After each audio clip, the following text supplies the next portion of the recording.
Brown, if one or two hedge funds, perhaps more than that, are really hurt by the last week, can that derail the broader markets because it causes a temporary liquidity squeeze? No. I think people would benefit from understanding that as new and as novel as this seems, it really isn't anything new. In the 1990s, there was a message board darling called iOmega, maybe the first of its kind, on Yahoo Finance message boards. They took the stock from $1 to like $30. There were people who were fundamentally short. Herb Greenberg probably remembers their names. It wiped people out. Had nothing to do with whether or not the market would soldier on.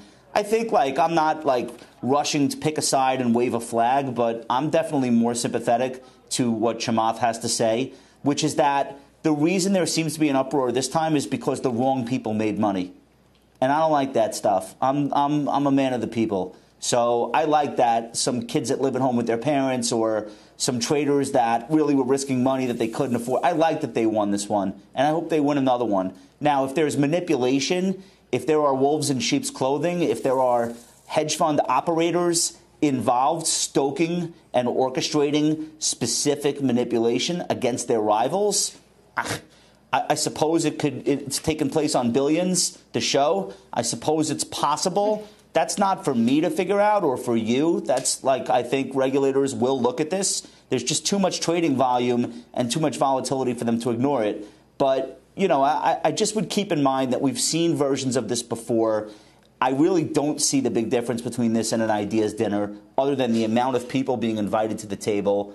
And I would just try to have an open mind about the fact that most of the people who are buying GameStop and buying BlackBerry and AMC, they're just people that finally saw an edge that other people were taking advantage of and jumped in and said, me too. What are we going to start perp walking kids? No, obviously Josh, we're not going to do that. I don't think that's true at all. I think people are just tooting it and saying, oh, these may not know what they're getting into here. Because if you look at how much volume has occurred in the last few days in GameStop, yes, somebody owned it from 7. Somebody owned it from 17 a few weeks ago. But a ton of volume happened above 100 and now above 300. So the aggregate cost base of the people trading this thing or trading the options is pretty high. And so at some point, a trapdoor opens, maybe there's some reason that it goes down. And I'm not saying people should be protected from themselves at all. But I think that's why nobody's really saying that it's nefarious. They're just saying it's either misguided or has kind of overstepped some kind of guardrail. Oh, I think that's a good point. And I don't know where the guardrail should be. Should it be at the exchange? Should it be at the broker-dealer? Do you have to have a certain amount of money in your account to trade options? I don't know. Maybe that should be something. Yeah.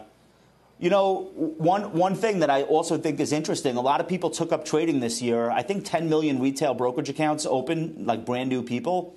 They don't exactly have to take a civics course to put money into an app and start trading. No.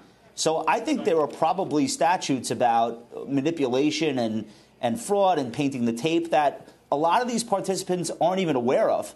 Now, ignorance of the rules is not, necessarily going to get you out of trouble, but I just think there are people see their friends doing something on TikTok, and they go to do it too, and it works. They do it again. They do it again. I agree that at some point it won't work, but that time is not right this second. No, it's fine. From what I could see. Shepard Smith here. Thanks for watching CNBC on YouTube.